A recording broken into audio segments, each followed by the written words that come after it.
Hello everyone, this is Kalpesh Kapadia, Assistant Professor in Civil Engineering Department at Dr. Subhash Technical Campus. Welcome in the lecture series of Geotechnical Engineering. The subject is offered by Gujarat Technological University and having a subject code is 3130606. In this video series, student should learn about geotechnical engineering. So in this session, we will discuss about soil consistency. Let us start with the soil consistency and the consistency limits. So the consistency of a fine grained soil is the physical state in which it exists. એટલે કે fine grain સોઇલની consistency means કે એવું એનું physical state કે જેમાં soil છે exist છે means એને ડિનોટ કરવામાં આવે છે degree of firmness of a soil એટલે કે સોઇલની સ્થિરતા કે જે સ્ટેટમાં રહેલી હોય. Consistency of a soil is indicated by such terms as soft, firm, stiff or hard. એટલે કે કન્સિસ્ટન્સી ઓફ સોઇલ છે એને આપણે અલગ અલગ ટર્મથી એને ઇન્ડિકેટ કરીએ છીએ. સોફ્ટ સોઇલ હોય, ફર્મ સોઇલ હોય, સ્થિર, સ્ટીફ હોય, સખત અથવા તો hard. In 1911 a Swedish agricultural engineer Atterberg mentioned that a fine grained soil can exist in 4 states, namely liquid, plastic, semi-solid or solid state. 1911 સ્વેડિશના એક એગ્રીકલ્ચરલ એન્જિનિયર એનું નામ છે એટરબર્ગ. એણે એવું મેન્શન કરેલું કે ફાઇન ગ્રેન સોઇલ છે એ 4 સ્ટેટમાં એક્ઝિસ્ટ હોય. લિક્વિડમાં હોય, લિક્વિડ સ્ટેટમાં હોય, પ્લાસ્ટિક સ્ટેટમાં હોય, સેમી સોલિડ સ્ટેટમાં હોય અને સોલિડ સ્ટેટમાં હોય. આ બધું છે એના વોટર કન્ટેન્ટ ઉપર આધાર રાખે. કેટલું વોટર કન્ટેન્ટ છે એની ઉપર આપણે એનો સ્ટેટ છે નક્કી કરશું. The water contents at which the soil changes from one state to the another are known as consistency limits or Atterberg's limits.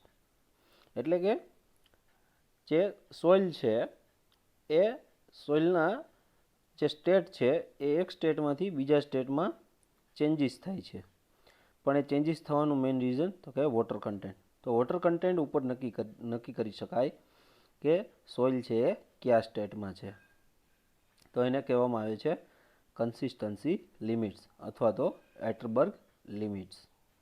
જોઈએ.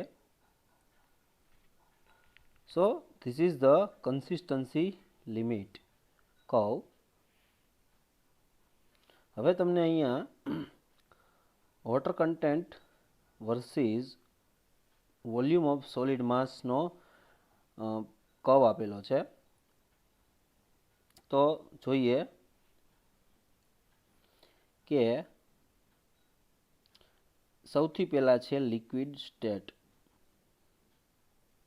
તો લિક્વિડ સ્ટેટ એટલે કે તમને અહીંયા જોવા મળે છે કે એનું વોલ્યુમ ત્યારે અહીંયા સુધીનું છે. જ્યારે લિક્વિડનું વોટરનું કન્ટેન્ટ વધારે હશે અને સોઇલનો માસ હશે ત્યારે જે સોઇલનું વોલ્યુમ છે કેવું હશે, વધારે હશે. પછી second state is plastic state. તો જો એમાં વોલ્યુમ છે અહીંયા સુધી આવી ગયું બિકોઝ તો વોટર કન્ટેન્ટ છે એમાં ઘટાડો થયો. Third one is the semi solid state. તો ત્યાં પણ શું થયું તો કે વોટર કન્ટેન્ટ છે એમાં ઘટાડો થયો. અને last one is solid state. તો એમાં શું થયું હતું, એમાં પણ વોટર કન્ટેન્ટ છે ઘટ્યું હતું. તો અલગ અલગ વોલ્યુમ આપેલા છે. ફર્સ્ટ ચેન્જીસ જે થાય છે મીન્સ અહીંયાથી અહીંયા સુધીનો જે ચેન્જીસ થાય છે એને આપેલું છે VL વોલ્યુમ કઈ પરિસ્થિતિમાં તો કે લિક્વિડ પરિસ્થિતિમાં. Second one is VP volume in plastic state and volume in dry soil. બરાબર, એટલે કે સોલિડ સ્ટેટ. તો હવે અહીંયા ડિફરન્સ શું છે તો કે સોઇલની લિક્વિડ લિમિટ ક્યારે કહી શકીએ તો કે સોઇલ જ્યારે લિક્વિડ સ્ટેટમાંથી પ્લાસ્ટિક સ્ટેટમાં જાય ત્યારે આપણે એને કહીએ છીએ લિક્વિડ લિમિટ. પ્લાસ્ટિક લિમિટ એટલે કે સોઇલ જ્યારે પ્લાસ્ટિક લિમિટમાંથી સેમી સોલિડમાં કન્વર્ટ થાય ત્યારે આપણે એને કહીશું plastic limit. Then shrinkage limit, તો એમાં શું થાય છે તો કે સોઇલ છે એ સેમી સોલિડ સ્ટેટમાંથી સોલિડ સ્ટેટમાં કન્વર્ટ થાય છે. બરાબર, જોઈએ આગળ. First one is the liquid limit, WL. આ ખાસ યાદ રાખજો ઇન્ડિકેશન કે લિક્વિડ લિમિટ, લિક્વિડ એટલે કે W અને L means limit, liquid limit. Sorry, લિક્વિડનો L છે, લિક્વિડ લિમિટનો L છે અને W છે વોટર કન્ટેન્ટનો. બરાબર, એને આપણે કહીશું લિક્વિડ લિમિટ. જોઈએ. The soil containing high water content is in a liquid state. એટલે કે સોઇલ જ્યારે લિક્વિડ સ્ટેટમાં હશે ત્યારે એમાં વોટર કન્ટેન્ટનું પ્રમાણ કેવું હશે? High. It has no shear strength and can flow like liquids. એટલે કે જે સોઇલમાં લિક્વિડનું પ્રમાણ વધારે હોય તો ત્યારે સોઇલ છે લિક્વિડની જેમ એક્ટ કરે છે. એટલે કે એમાં શિયર સ્ટ્રેન્થ ના હોય. બરાબર, એટલે લિક્વિડની જેમ છે ફ્લો થયા કરે. As the water content is reduced, the soil becomes stiffer and starts developing resistance to shear deformation. પહેલાં કેવું હતું તો કે સોઇલ છે બરાબર એ લિક્વિડની જેમ એક કરતી હતી, પણ હવે શું થયું તો કે વોટર કન્ટેન્ટ છે એમાં ઘટાડો થયો. Water content is reduce. Water content જેવું પણ ઘટ્યું એટલે સોઇલ છે કેવી થતી ગઈ? સ્ટીફર, એટલે કે સ્થિર થતી ગઈ, સ્ટીફ, મજબૂત, કડક થતી ગઈ. અને શું થયું ત્યાર પછી એ શિયર ડિફોર્મેશન જે થતું હતું એની શિયર સ્ટ્રેન્થ જે નહોતી હવે એમાં રેઝિસ્ટન્સ મળવા માંડ્યું. એટલે શિયર ડિફોર્મેશન થાય છે એની સામે હવે રેઝિસ્ટન્સ થોડું થોડું મળવા માંડે છે. At some particular water content the soil becomes plastic. એટલે કે અમુક પર્ટિક્યુલર વોટર કન્ટેન્ટ એ સોઇલ છે એનું રૂપાંતર પ્લાસ્ટિક ફોર્મમાં થાય છે. The water content at which the soil changes from the liquid state to plastic state is known as liquid limit. એટલે કે આગળ આપણે જોયું હતું કે સોઇલ છે એ સૌથી છેલ્લું લિક્વિડ લિમિટમાંથી, એટલે કે આ જે છે લિક્વિડ લિમિટ એમાંથી પ્લાસ્ટિકમાં કન્વર્ઝેશન જ્યારે થતું હોય ત્યારે આપણે એને કહીશું liquid limit.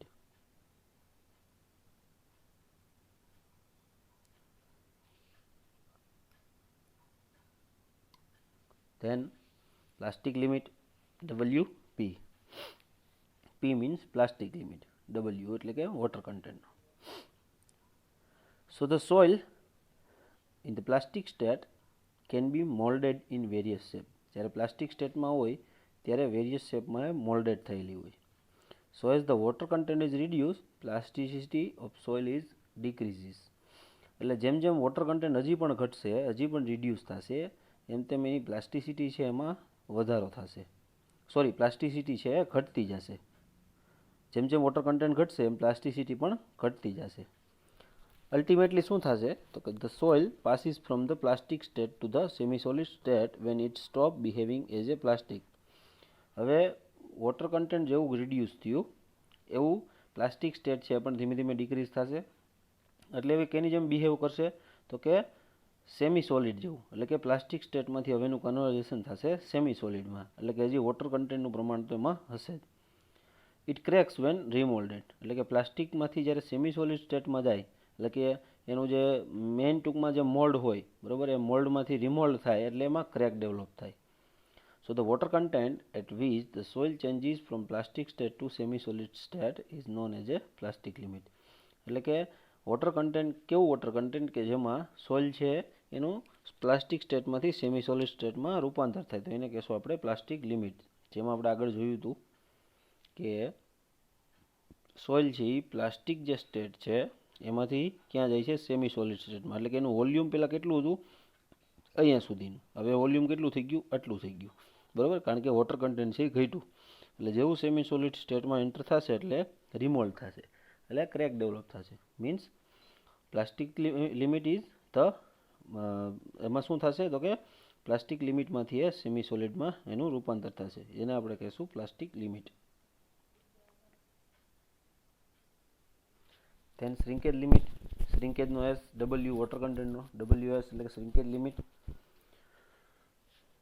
When the water content is reduced below the plastic limit, the soil attains a semi-solid state and the soil cracks when molded. એટલે કે પ્લાસ્ટિકમાંથી આપણે જોયું આગળ કે જેવું પણ પ્લાસ્ટિકમાંથી વોટર કન્ટેન્ટ ઘટ્યું એટલે એ સેમી સોલિડમાં એનું કન્વર્ઝેશન થયું અને ત્યારે શું થયું એ ક્રેક સોઇલમાં ક્રેક ડેવલપ થઈ. In the semi-solid state, the volume of soil decreases with the decrease in water content till a stage is reached when further reduction of water content does not cause any reduction in the volume of soil. એટલે કે હવે એવું થયું કે જેમ જેમ સોઇલના વોલ્યુમમાં ઘટાડો થતો ગયો એવી જ રીતે સામે વોટર કન્ટેન્ટ પણ કેવું થતું ગયું, ઘટતું ગયું. અને ક્યાં લિમિટ સુધી પહોંચ્યું તો કે હવે જે એમાં વોટર કન્ટેન્ટ અમુક માત્રામાં રહેલું છે એનાથી કોઈ પણ જાતનો જે સોઇલના વોલ્યુમ છે એમાં કંઈ રિડક્શન થશે નહીં. એટલે કે હવે એને સોલિડ સ્ટેટ છે ધારણ કરી લીધું. તો ત્યારે આપણે શું કહેશું તો કે the soil is said to have reach a solid state. એટલે કે હવે એ સોઇલ છે એને સોલિડ સ્ટેટ છે એ ધારણ કરી લીધું છે.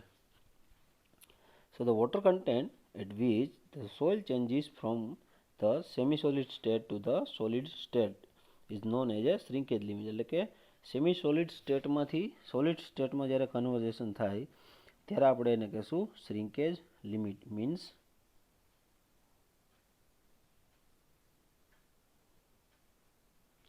આ સેમી સોલિડ સ્ટેટ છે ત્યારે એનું વોલ્યુમ અહીંયા સુધી હતું બીકોઝ જેમાં વોટર કન્ટેન્ટનું પ્રમાણ હતું. હવે વોટર કન્ટેન્ટ જેમ જેમ ઘટતું ગયું એમ એમ એનું શું થતું ગયું, વોલ્યુમ પણ ઘટતું ગયું અને અહીંયા સુધી પહોંચ્યું. એટલે કે હવે એ એકદમ સોલિડ સ્ટેટ આવી ગયું. અમુક માત્રામાં એમાં વોટર કન્ટેન્ટ હશે પણ એ વોટર કન્ટેન્ટથી હવે એનું વોલ્યુમ છે ઘટશે નહીં. એટલે કે એકચ્યુઅલમાં સોઇલ કેટલી હતી, આટલી હતી, બરાબર. સોઇલનો પોર્શન તો આટલો જ હતો પણ શું થતું હતું જેમ જેમ વોટર વધતું જાય એમ અલગ અલગ મોડ છે ચેન્જ થતા જાય. સોલિડ સ્ટેટમાં ધારો કે સોઇલ હોય એકદમ સોલિડ સ્ટેટમાં એમાં પાણી જેમ જેમ નાખો જેમ થોડુંક પાણી નાખો એટલે સેમી સોલિડ સ્ટેટમાં જાય. હજી થોડીક પાણીની માત્રા વધારો એટલે સોલિડ પ્લાસ્ટિક સ્ટેટમાં જાય. એમાં હજી તમે થોડુંક વધારે નાખો પાણી એટલે પછી શું થાય તો કે સોઇલના પાર્ટિકલ ઓછા હોય એની સામે વોટર છે એ વધી જાય તો એ લિક્વિડ લિમિટ થઈ જાય, બરાબર. અહીં સુધી પહોંચી જાય વોલ્યુમ અહીંયા સુધી પહોંચે એટલે કે એ લિક્વિડની જેમ બિહેવ કરવા માંડે. સેમ આપણે ઘણીવાર જોઈએ એક્ઝામ્પલ, સિમ્પલ એક્ઝામ્પલ, ચોમાસાની સિઝનમાં તમે જોતા હોય તો વરસાદ આવે ત્યારે એની સાથે સોઇલ પણ લિક્વિડની જેમ બિહેવ કરતી હોય. જેવો વરસાદ જાય અને થોડું તડકો ને એવું થાય એટલે જેવું પાણી છે એ ઓછું થતું જાય એમ આપણે જોઈએ કે આપણે કહેતા હોય કે કીચડ ને કાદવ થઈ ગયું, બરાબર. એટલે એમ થોડું થોડું પ્લાસ્ટિક સ્ટેટમાં કન્વર્ઝેશન થાય. હજી વધારે ટેમ્પરેચર પડે એટલે પાણી છે ઉડવા માંડે. ટૂંકમાં ત્યાંથી એનું ઇવાપોરેટ થાય વોટર, બરાબર. પાણી છે ત્યાંથી ઘટતું જાય એટલે એમ પાછું છે એ ઓરિજિનલ એનો શેપ હોય એમાં ધીમે ધીમે સેમી સોલિડ સ્ટેટમાં આવે. પછી વધારે ટેમ્પરેચર પાછું આવે, તડકો પડે એટલે પાછું એ સોલિડ સ્ટેટમાં આવી જાય અને પાછો જો વરસાદ પડે તો પાછું એ ધીમે ધીમે થોડોક વરસાદ પડ્યો તો સેમી સોલિડ સ્ટેટ, એમાંથી પ્લાસ્ટિક સ્ટેટ, હજી વરસાદ પાછો પડે તો લિક્વિડ સ્ટેટમાં પણ જતું રહીએ. This is the simple example of these limits. Then plasticity index. હવે આના રિલેટેડ આપણે આગળ એક્ઝામ્પલ નેક્સ્ટ સેશનમાં જોવાના છે એટલે આ ખાસ ફોર્મ્યુલા છે પણ તમે જોઈ લેજો, યાદ રાખી લેજો બધા અને સમજી લેજો વ્યવસ્થિત. So the numerical difference between the liquid limit and the plastic limit is known as a plasticity index. એટલે કે ડિફરન્સ કોના કોના વચ્ચેનો, સૌથી પહેલું છે WL એટલે કે લિક્વિડ લિમિટ. WL એટલે લિક્વિડ, W જે છે વોટર કન્ટેન્ટનો છે, લિક્વિડ લિમિટ અને કેનો ડિફરન્સ છે પ્લાસ્ટિક લિમિટનો WP. આ બંને વચ્ચેનો જે ડિફરન્સ હોય એને કહેવાય plasticity index, IP. So the plasticity index gives the range of water content within which the soil remains in the plastic state. તો અહીંયા વોટર કન્ટેન્ટની એક રેન્જ એવી આપેલી છે કે જેમાં સોઇલ છે પ્લાસ્ટિક સ્ટેટમાં રિમેન છે, એને કહેશું આપણે plasticity index. Plasticity index is an important property of fine grain soil. એટલે કે પ્લાસ્ટિસિટી ઇન્ડેક્સ જે છે એ ફાઇન ગ્રેન સોઇલની એક ઇમ્પોર્ટન્ટ પ્રોપર્ટી છે. In case of sandy soil, plastic limit should be determined first. Sandy soil હોય ત્યારે plastic limit છે હંમેશા પહેલા કેલ્ક્યુલેટ કરવી પડે. When plastic limit cannot be determined, જો plastic limit તમે determine ના કરો, so the plasticity index is reported as a NP, એટલે કે non-plastic. When the plastic limit is equal to or greater than the liquid limit, the plasticity index is reported as 0. એટલે કે જે plastic limit છે એ equal to or greater than હોય liquid લિમિટથી, તો પ્લાસ્ટિસિટી ઇન્ડેક્સ ત્યાં કેવું થઈ જશે? 0. જો અહીંયા પ્લાસ્ટિસિટી ઇન્ડેક્સની વેલ્યુ આપેલી છે અને એ વેલ્યુ પ્રમાણે પ્લાસ્ટિસિટી કેવી કહી શકાય જોઈએ સોઇલની. 0 પ્લાસ્ટિસિટી ઇન્ડેક્સ હોય ત્યારે સોઇલ છે કેવી હોય? Non plastic. 7થી ઓછી હોય તો લો પ્લાસ્ટિક. 7 અને 17ની વચ્ચે જો વેલ્યુ હોય પ્લાસ્ટિસિટી ઇન્ડેક્સની તો મીડિયમ પ્લાસ્ટિક, અને 17થી વેલ્યુ જો વધી જાય તો highly plastic. then shrinkage index IS, shrinkage no S, shrinkage index. So the numerical difference between the plastic limit and the shrinkage limit is known as a shrinkage index. એટલે કે numerical difference આપેલો છે કેની વચ્ચેનો? WP એટલે કે plastic limit અને શ્રિંકેજ limit, આ બંને વચ્ચેનો જે ડિફરન્સ છે એને કહેવામાં આવે છે shrinkage index. Shrinkage index gives the range of water content. Shrinkage index છે જનરલી વોટર કન્ટેન્ટની એવી રેન્જ આપે છે કે જેમાં સોઇલ છે સેમી સોલિડ સ્ટેટમાં રહેલી હોય. then liquidity index IL. હવે લિક્વિડિટી ઇન્ડેક્સને ડિફાઇન કરેલું છે W minus WP upon IP. Liquid ઇન્ડેક્સનો સૌથી પહેલાં તો IL. I means index, L means liquidity. હવે કેનો ડિફરન્સ છે? તો કે W minus WP upon IP.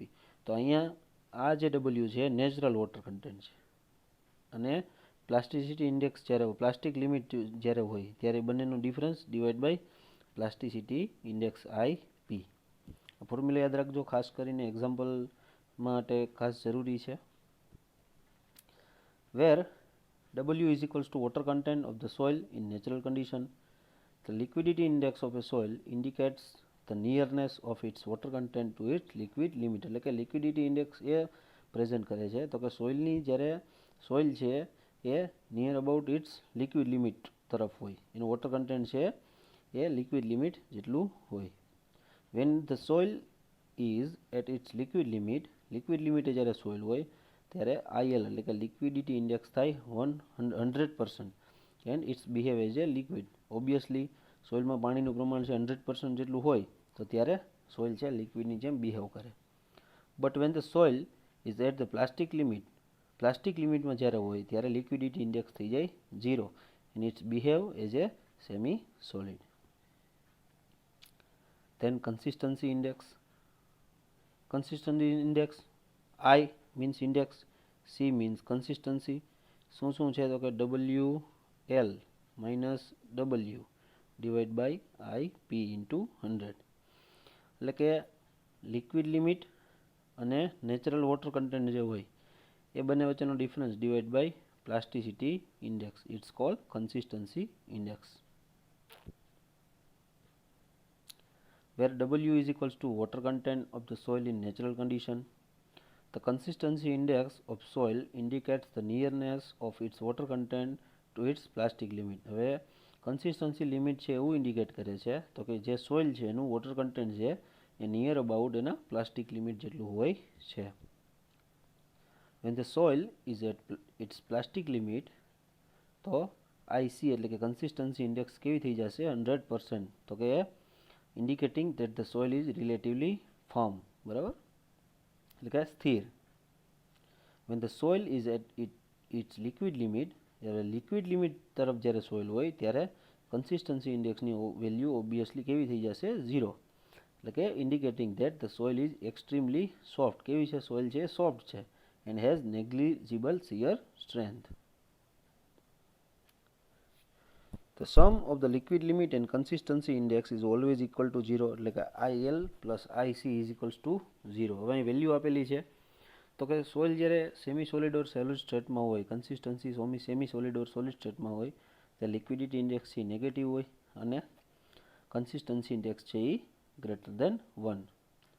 Very stiff soil હોય, વેરી સ્ટીફ સ્ટેટમાં જ્યારે સોઇલ હોય એની કન્સિસ્ટન્સી વેરી સ્ટીફ હોય ત્યારે W ઇઝ ઇક્વલ્સ ટુ શું થશે? WP એટલે કે પ્લાસ્ટિક સ્ટેટ. તો લિક્વિડિટી ઇન્ડેક્સ કેવી થશે 0 અને કન્સિસ્ટન્સી ઇન્ડેક્સ 1. હવે જ્યારે સોફ્ટ હોય કે લિક્વિડ લિમિટ તરફ હોય ત્યારે ઓબ્વિયસલી લિક્વિડિટી ઇન્ડેક્સ 1 થાય અને કન્સિસ્ટન્સી ઇન્ડેક્સ કેવી થઈ જાય 0. અને લિક્વિડ સ્ટેટમાં જ્યારે કન્સિસ્ટન્સી હોય ત્યારે લિક્વિડિટી ઇન્ડેક્સ છે એ ગ્રેટર દેન 1 અને કન્સિસ્ટન્સી ઇન્ડેક્સ છે એ 0.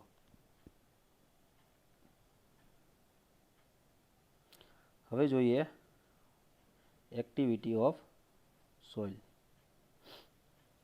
So the activity of a soil is the ratio of the plasticity index and the percentage of clay fraction. એટલે કે કેનો રેશિયો છે જનરલી તો કે પ્લાસ્ટિસિટી ઇન્ડેક્સ અને ક્લે ફ્રેક્શન એટલે કે ક્લેની સાઇઝના જે પાર્ટિકલ્સ હોય કેવા પાર્ટિકલ તો કે સ્મોલર ધેન 2 માઇક્રોન 2 માઇક્રોનથી નાના હોય બરાબર એને કહેવાય એક્ટિવિટી ઓફ સોઇલ. હવે એક્ટિવિટીની ફોર્મ્યુલા આપેલી છે A is equals to IP upon F. IP is the plasticity index અને F is the clay fraction એટલે કે ક્લેની જે સાઇઝ હોય એ પર્સન્ટેજમાં. That is called activity. Activity is measure of the water holding capacity of clay. એટલે કે activity generally શું major કરે તો કે જે ક્લે સોઇલ હોય એમાં વોટર હોલ્ડ કરવાની કેપેસિટી કેવડી છે કેટલું વોટર એ હોલ્ડ કરી શકે છે પોતાની પાસે રાખી શકે છે એને કહેવાય activity of soil. The amount of water in a soil mass depends upon the types of clay mineral present. હવે એમાં કેવા ક્લે મિનરલ પ્રેઝન્ટ છે એની ઉપર આધાર રાખે કે એ સોઇલ છે કેટલું વોટર છે કેપ્ચર કરી રાખશે બરાબર. The changes in the volume of clay soil during swelling or shrinkage depend upon their activity. હવે જે વોલ્યુમમાં ચેન્જીસ થાય ક્લે સોઇલની ક્યારે તો કે જ્યારે ક્લે સોઇલ છે એ સ્વેલ થાય એટલે કે ફૂલાય ત્યારે અથવા તો શ્રિંક થાય એટલે કે સંકોચાય ત્યારે એ કેની ઉપર આધાર રાખે તો કે એક્ટિવિટી ઉપર. મીન્સ એમાં કેટલા મિનરલ પ્રેઝન્ટ છે એની ઉપર આધાર રાખે કે કેટલું વોટર છે એ કેપ્ચર કરી શકશે એની ઉપર એનું સ્વેલિંગ અને શ્રિંકેજ છે એના વોલ્યુમ ચેન્જ જે થાય છે સ્વેલિંગ અને શ્રિંકેજને લીધે એ જાણી શકીએ. હવે clay can be grouped into the 3 categories depending upon their activity. ક્લેને અહીંયા અલગ અલગ 3 કેટેગરીમાં ડિવાઈડ કરેલું છે એની એક્ટિવિટી બેઝ ઉપર. તો એમાં તો કે જનરલી એક્ટિવિટી જે છે એ 0.75થી જો એની વેલ્યુ ઓછી હોય તો એ જનરલી એ સોઇલને કહેવાય ઇનએક્ટિવ. પણ એની વેલ્યુ જ્યારે 0.75થી 1.25ની વચ્ચે હોય ત્યારે નોર્મલ એક્ટિવ અને એની વેલ્યુ છે 1.25 કરતાં જો વધારે હોય તો એ કેવું થઈ જશે એક્ટિવ ક્લે. હવે જો અહીંયા અલગ અલગ મિનરલ આપેલા છે મોન્ટમોરિનોલાઇટ છે પછી સેકન્ડ કેઓલાઇનાઇટ છે અને થર્ડ વન ઇઝ આઇલાઇટ છે. આ 3 જે મિનરલ છે એ કેવું પ્રેઝન્ટ છે એની ઉપર આધાર રાખે. જોઈએ તો કે the soil containing the clay mineral montmorillonite have very high activity. એટલે કે એમાં એક્ટિવિટીની વેલ્યુ 4થી પણ વધારે હોય કે જેમાં જે ક્લેમાં મોન્ટમોરિલોલાઇટ નામનું મિનરલ હાજર હોય તો ત્યારે એની વેલ્યુ થઈ જાય એક્ટિવિટીની 4થી પણ વધારે. The soil containing the mineral કેઓલાઇનાઇટ હોય તો એ લિસ્ટ એક્ટિવ એટલે સૌથી ઓછું એટલે કે એમાં એની એક્ટિવિટીની વેલ્યુ છે ને 1 કરતાં પણ ઓછી હોય કેઓલાઇનાઇટ જ્યારે મિનરલ પ્રેઝન્ટ હોય ક્લેમાં ત્યારે. Whereas the soil containing the mineral આઇલાઇટ are moderately active. Moderate means medium એટલે કે એમાં એની વેલ્યુ છે એક્ટિવિટીની વેલ્યુ 1 to 2 આવે જ્યારે આઇલાઇટ મિનરલ હાજર હોય ત્યારે.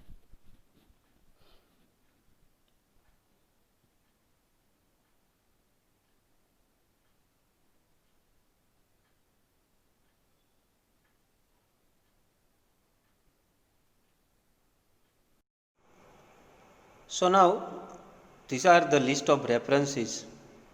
Soil Mechanics and Foundation Engineering, Dr. K.R. Arora. Soil Mechanics and Foundation, Dr. B.C. Punamia. Geotechnical Engineering, Dr. R.P. Rethalia. And last one is Geotechnical Engineering, S. Chand Publication. આ કોઈ પણ reference બુકમાંથી તમે as a reference book use કરી શકો છો. So now I am concluding my session. If you have any query and want additional information, so feel free and keep message in comment box. Thank you very much.